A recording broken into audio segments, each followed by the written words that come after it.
Hey adventurers, it's me, Sophie. This episode was made possible by our patrons, JD Rose, Daniel Nichols, Haley Munoz, Corey Fouch, Brian Dowling, Storm Cone, and Jolene Fresquez. Join us supporting the show at patreon.com/Dice Tower Theater, or just tell the next person you see that they should check it out. This episode, we'd like to give a shout out to the Dane Does YouTube channel, where Dane does, well, anything from unboxing videos to discussing embarrassing moments at the doctor's office. We're wishing him the best as he starts a new series. He's working on a few new series where he learns about tabletop gaming and other fun things to do during quarantine. Last episode, Scott Meyer and I were separated from the group and woke up in the prison, waiting to enter the biggest gladiator arena in the world. Yeah, that sucks. Hey, Sophie. Yeah, Zane? I got your back. Well, even if I'm just a voice in your head. We better check in with Soren, though. I think his dad is getting ready to start his terrible parade. Good idea.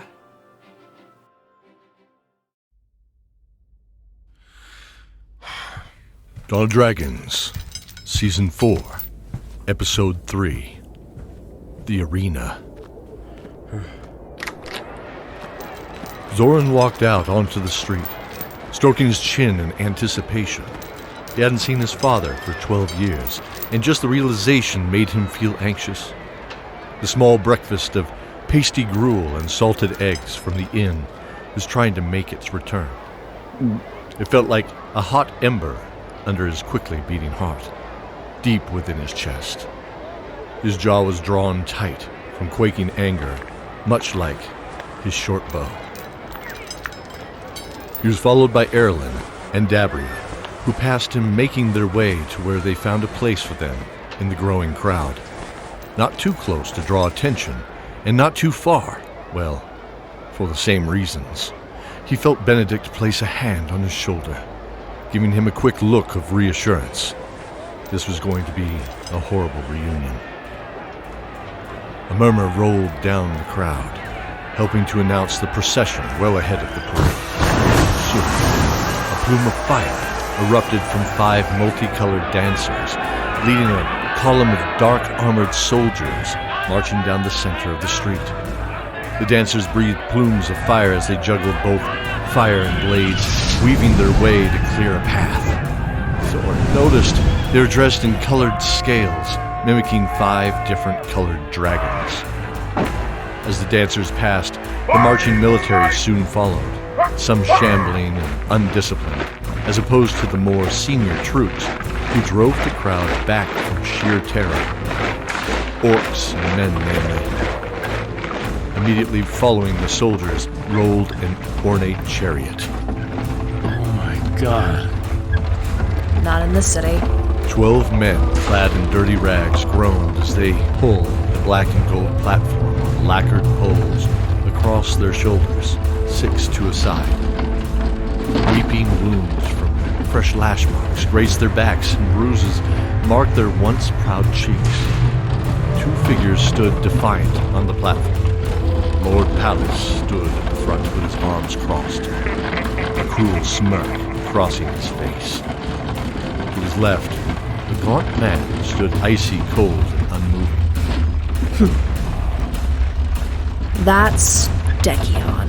Zoran recognized the Dark Cleric, the same man who struck down Zane when they were children.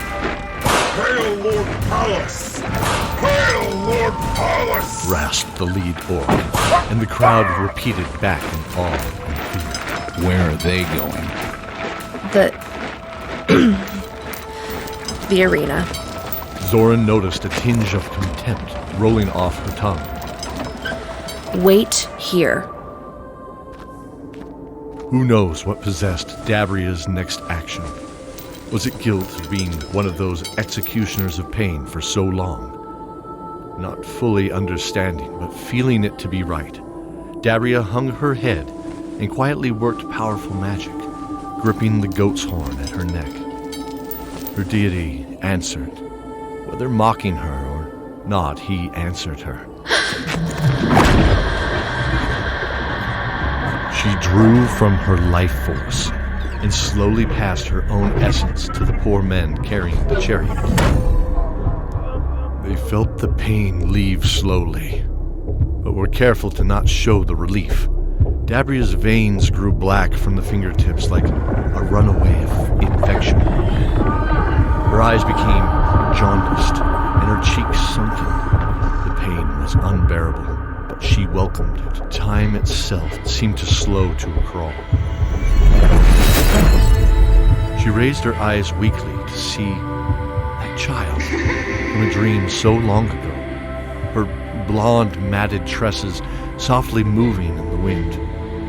Her blue eyes that once poured tears, cutting paths through her soot-stained cheeks when they last met, were now clear. In fact, as she looked, she saw the girl stronger, beautiful and caring. She held her hands out and smiled.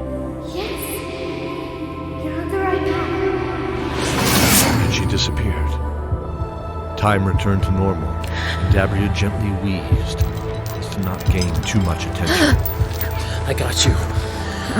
May I help you? No one noticed the paladin hiding in dark armor, calling upon his own god to help heal his comrade.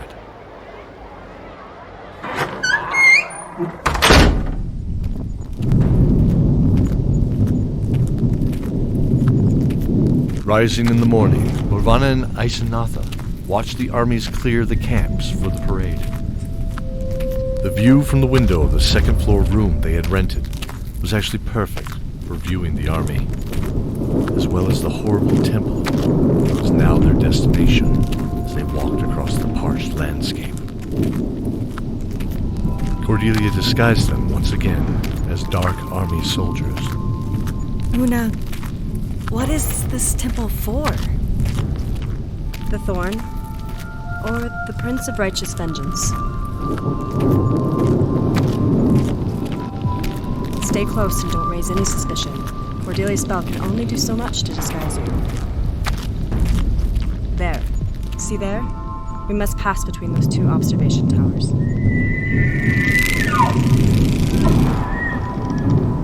The sun was climbing in the morning sky now, behind the clouds. High above the parched landscape leading to the temple, an elven guard leaned over a giant war horn in the tower. Spotting something, his eyes narrowed before a cruel smile twisted from a corner of his mouth. He motioned for the other guard to see something. Hey, check this out. Is that? Yeah, Mistress Una. Looks like the seer has some friends with her today, too. Whatever. Look at that one, Kelvin. A kid. Oh, good for them. Make them work for their gruel, says I. They laughed to themselves, thinking the tiny form of Lorvana was simply a servant child. They returned to scanning the horizon. The other guards usually posted would be absent at this time. Una was certain of this. Pallas was arrogant and believed in secrets guarding themselves. They entered the great hall of worship. A dark wooden throne now perched on the dais where once sat an ancient altar. A deep echo as they walked seemed to amplify their footsteps, no matter how they tried to muffle them. I know it's back here. Once behind the throne itself, Una felt the wall behind the crimson velvet that was draped there. Just as she remembered the door, which matched the wall so perfectly, swung open. Inside was a large hall. No visible doorway marked the four walls. Una pointed directly across from the doorway. That's a secret door leading outside into the mountains. Somewhere in here is a way down into the dungeons. Una, I'll wait here to guard the escape if needed. From here, you will need to delve deeper, and I may prove to be a distraction. Una considered her offer, but was curious as to her true intention. interesting proposal. Yes. Yes, you should wait here. The three of us can move more swiftly then. Wait. Rasa. Okay, there's a spell on the door back out to the throne room. If someone approaches this door, you will know. They nodded at each other. Lorvana pulled out the gem from Elaviv and peered through it at the secret door outside. Magic letters sprung to life. Yeah! Hey, wait a minute. Look at that! At another end of the room, she clearly saw the glow of magic letters, outlining another secret door.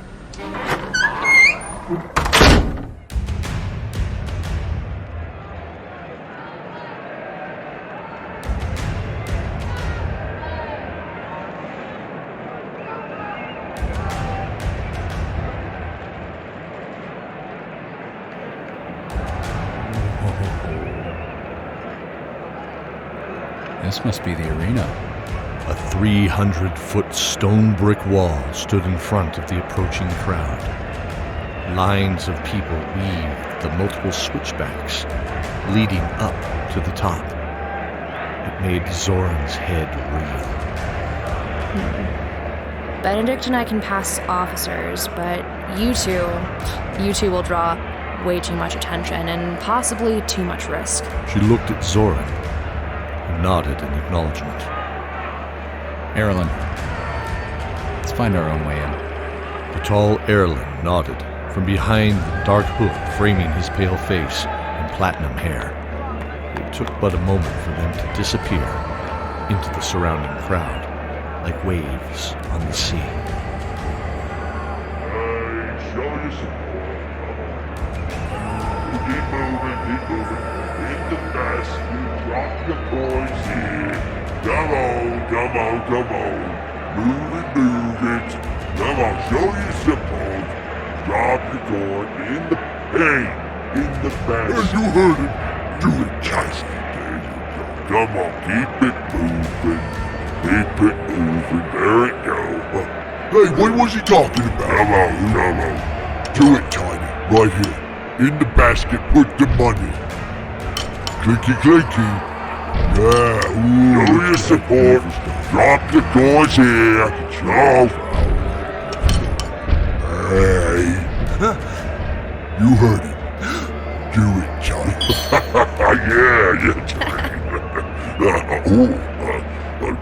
Go ahead, mistress. Right this way. The large ogres at the gates nodded to Dabria and knew better than to question the presence of the unrecognized officer at her side. Dabria was a unique cleric they were well aware of. The Centurion of Dekion, master of the undead, is terrifying enough, but her disturbing focus around manipulating the pain of others could strike fear most of the Dark Army by story alone. Hence her nickname of the Mistress of Pain. They made their way up the huge ancient stadium road. The stadium was able to seat hundreds of thousands of people and towered 300 feet in the air. This was definitely a marvel to behold. Row after row was lined up all the way to the top, where the lower classes were forced to sit far away and so high that the unaided eye would likely see nothing. Those final rows were not even given a wall at their back to brace them from a tumble backwards to a gruesome death below. The officers were granted seating lower, alongside a booth in the center, jutting out 25 feet from their row for Pallas himself. The arena floor was made of sand, with the wall towering 30 feet around the perimeter, slightly angled outward and topped with long bladed spikes to prevent any unwanted climbing.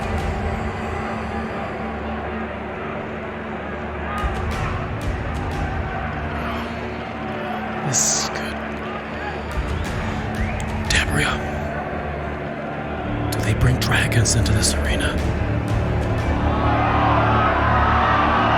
Before she could answer, the crowd erupted as Lord Pallas stepped forward on the balcony, with Dekion to his right. His arms outstretched, he welcomed his bloodthirsty and beloved crowd to his games.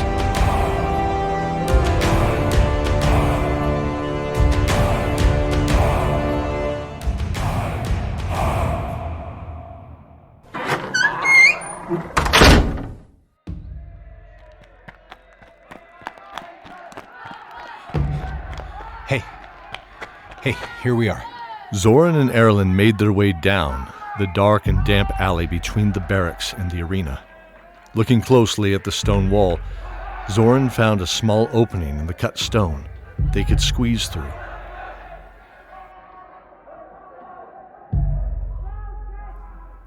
Okay, this looks like some sort of storage?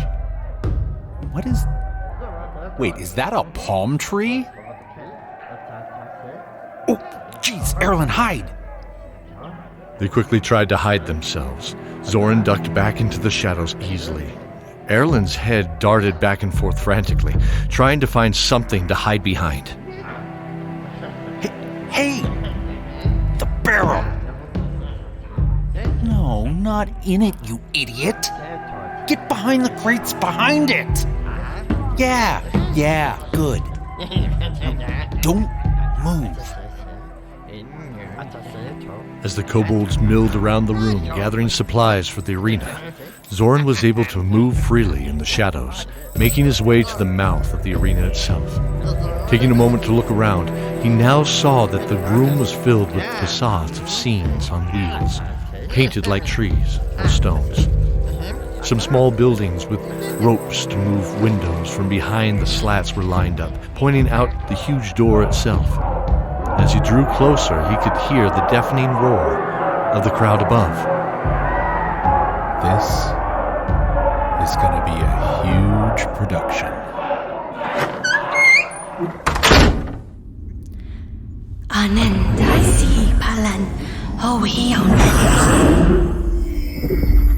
An orb the size of a small orange appeared, floating in the air before Cordelia.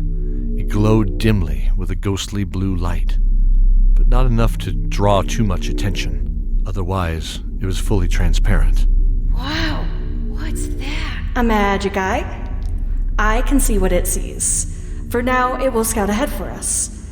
And what did you find? Oh, I found some glass bottles. Nothing in them, but I got a few just in case.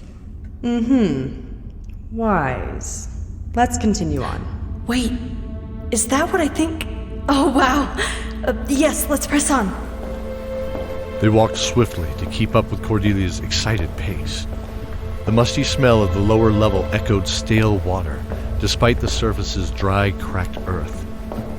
Entering the next room, it opened to a doubled and vaulted ceiling, a faint mural depicting dragons and kobolds feasting together. At the end of the room, they found a crouched figure, and Cordelia's magic eye hovered slightly.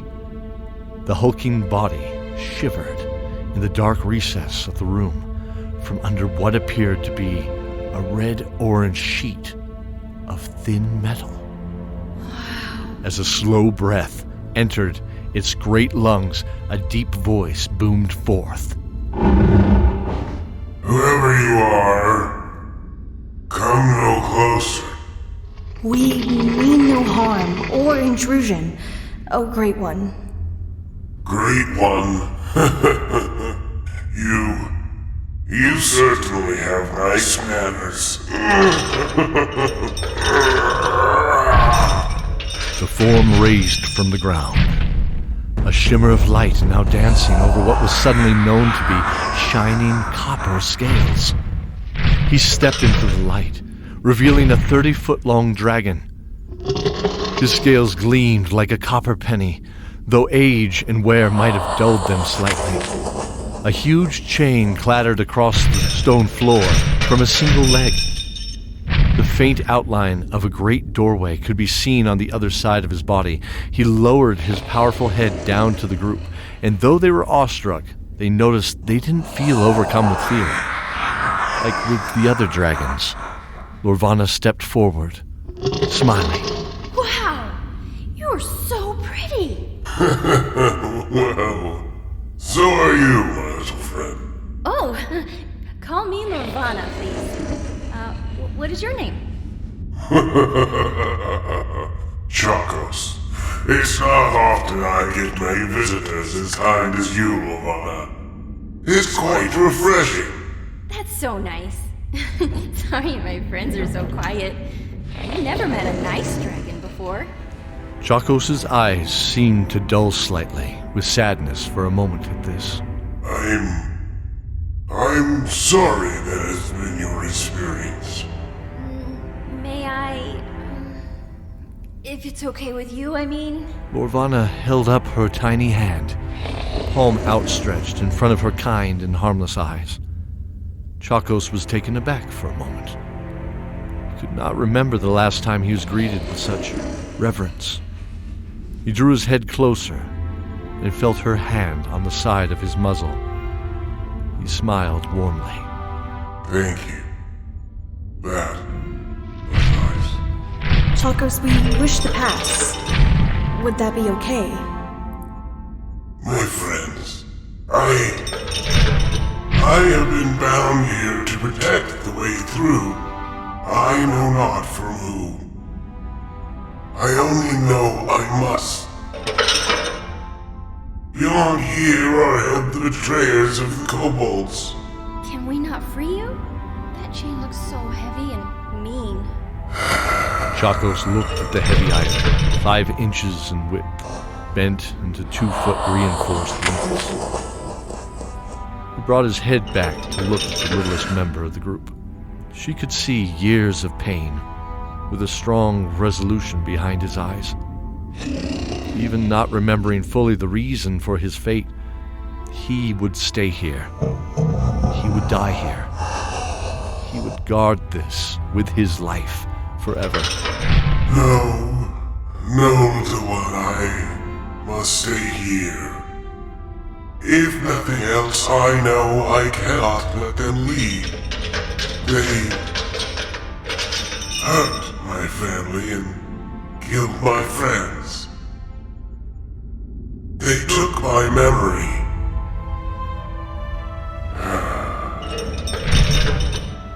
You may pass, but promise me you will not release them. Oh, I promise you, Chakos. As your new friend, I promise. Yeah. Yes. I believe your promise is stronger than this iron chain, my little friend. You may pass. They made their way down the hall past ancient sculptures and monoliths erected in the worship of what appeared to be dragons. Horns either curved to the front or flared behind their heads. Some were singular from the snout, several formed a crown and a beard. I see every dragon here. The good dragons, like Chakos, too. Isanatha. Huh. She said good and evil are taught. Yes. She did. But I don't know if she really knew what... Hush! Wait. Hear that? They began to hear a dark, forgotten language. Let's wait here. Go! The magical eye darted up the hall.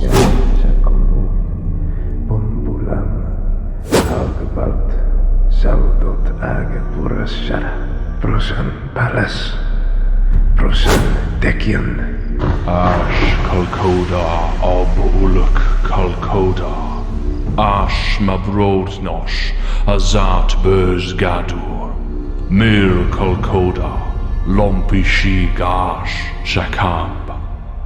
Bambulam Ag Balt. Zaul dot Ag Vurashara. Broshun Palos. Broshun Dekion. I see 2 hidden, dark figures around a small altar. They stare at a person on the altar in, concentration, chanting. Looming over them, also staring at the object upon the altar, is a red dragon. Wait, it's changing into a man. Broshan Palace. Broshan Dekion. Well, Mortis Sahek, I can feel it working. Yes, he is ready. The Dark Queen has opened his life force to us. Now, take it! Red-haired man. With a red beard? Is he thin and wiry? Yes? Fury. Wait. Lord Palace's mount? Ha! Don't let him hear you say that. He will never believe he is Palace's servant. Though we all know he is. On the altar is a man. His beard is braided in a different way than I've ever seen. With bronze beads. The men have paused. They're chanting. And one is holding some twisted brass scepter up to a dragon's mouth? Wait, no, it's not a scepter. It's a tall vial or vase, dripping liquid. The man is an Eigen, as blue-white energy pours from his mouth and eyes. It's charging the large gemstones in the room with its own life. Broshan Palace. Broshan Palace. Broshan Dekion. Broshan Dekion. They're pulling the spirit from these prisoners.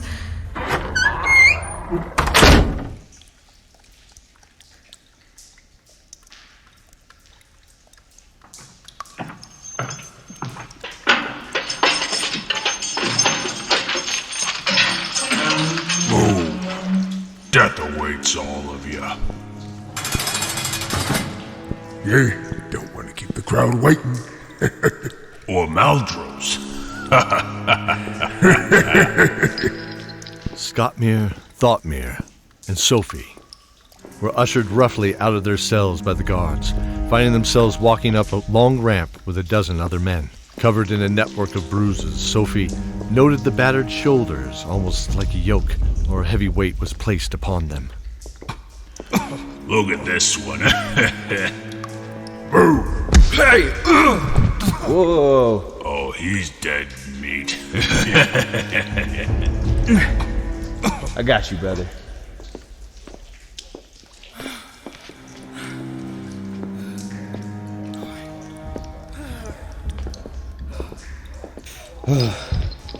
As they were shoved up the hall, a shudder ran through the brothers at the sound of a bloodthirsty crowd.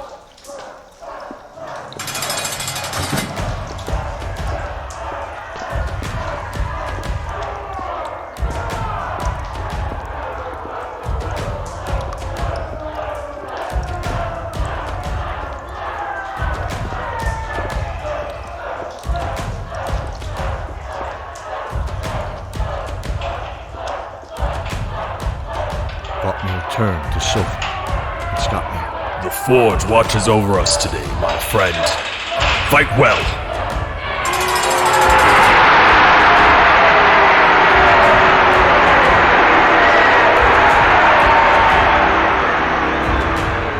Entering the red glow of the day, they saw hundreds of thousands of spectators roaring at their arrival. The stone brick and sandstone towered in every direction from the high wall, as far as the eye could see.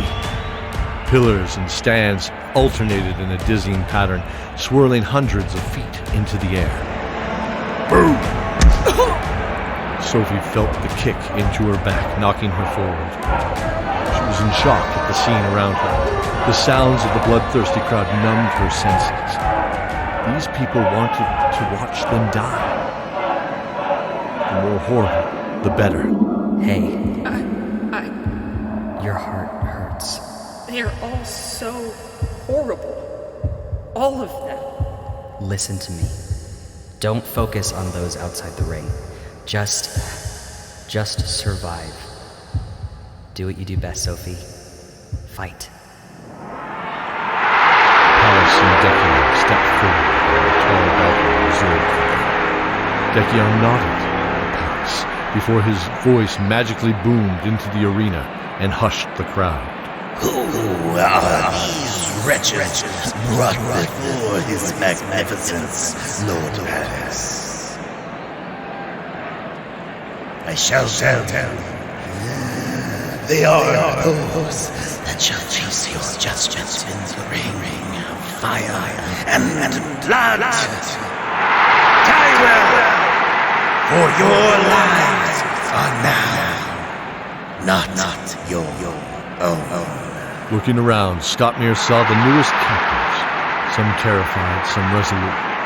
He spat upon the ground in disgust, his proud dwarven blood boiling. These were innocent people committed to a dark, unfair fate. Maldros! We commit him to you, King of Gladiators! From the opening came Maldros the Dark, cloak flapping behind his hulking form, red eyes glowing. Sophie froze as if a wave of memory hit her.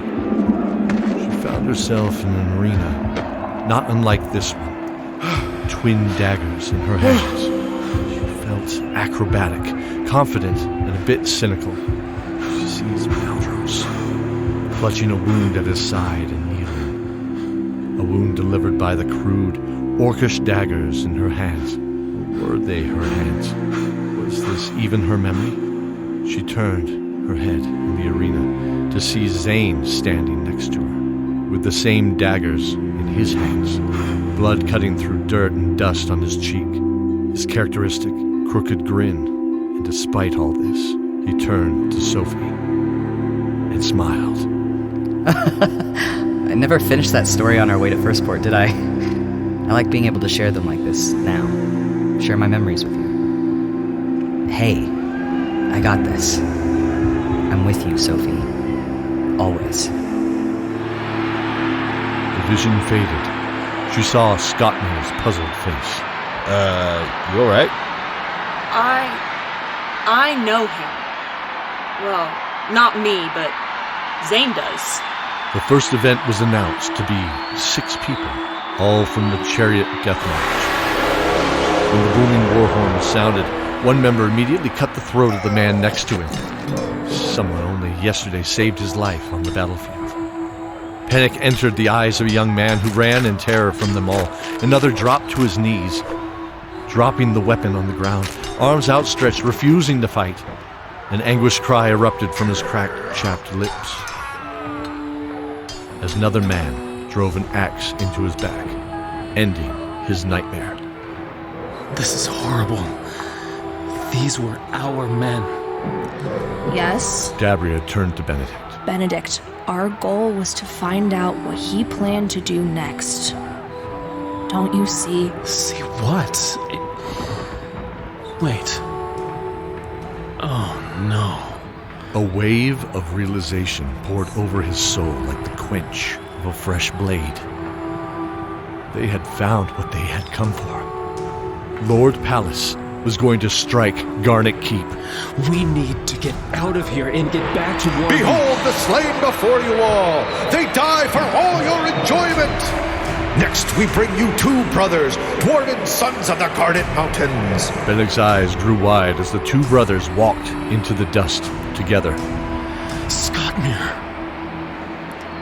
I have a feeling your mind has changed about leaving them. Not without him. I swear it. Good. Let's see if we can get to where they leave the arena. I have an idea. Once the match starts, we're... Oh no. The cheers became deafening as their challenger entered the arena. It was a 35-foot blue dragon, his scales battered, wings torn and bent to odd angles in places, but more notably, his face destroyed, and one-eyed. She knew this dragon too well. Witness the mighty Azur! A lifetime of battle served, he wishes to continue to kill for your enjoyment. This is my honor and fate to die for you in this glorious arena. And I will do so happily. But he dropped his head low to stare at his enemies with one massive black-rimmed, yellow-orange eye. Azure was now being honored. He knew he would no longer fly, and this would be a glorious death this day. Lightning crackled between the teeth of his sneering maw.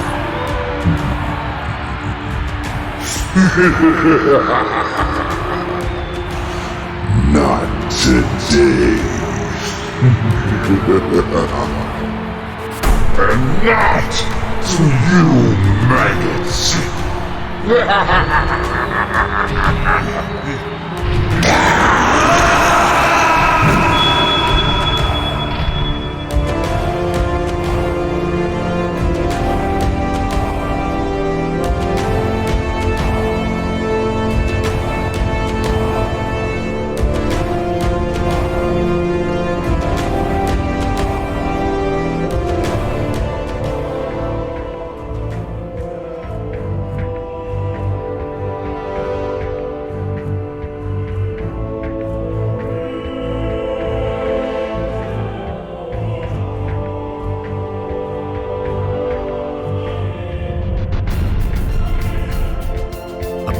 This episode, Zoran, Cody Miller, Dabria, J.D. Rose, Benedict, Brian Dowling, Sophie, Sarah Jenkins, Cordelia, Jolene Fresquez, Lorvana, Cara Danvers, Isanatha, Haley Munoz, Una, Becky Ashley, Chacos, Scott C. Brown, Scottmere, Colton Jansen, Thoughtmere, Storm S. Cone, Ogre, Mike Atchley, Dekion, Matthew Bianchi, Fury, Barrett Giant, Azure, Keith Martin, Guard, Ryan Vandekamp, Kelvin, Scott Blankfield, Orc Centurion, Elric Atchison, Orc Guard, Harlan Guthrie, and Patrick Mendelson, Lord Palace, Ian Wilkinson, and Keldor the narrator, Mike Atchley. Thank you for joining us in this episode of Dice Tower Theater's Dawn of Dragons. Please join us in thanking our magnificent cast for their performance, and their full list can be found in the show notes. If you would like a sticker from the show, please leave a review on any of our podcasting platforms and send a screenshot to dm@dicetowertheater.com with a mailing address we can send it to. In the next episode, can they free the secret prisoners out of the temple? And can Scottmere, his brother, and I survive the notorious Blood Pits? Until then, fellow adventurers, stay safe and remember the oath.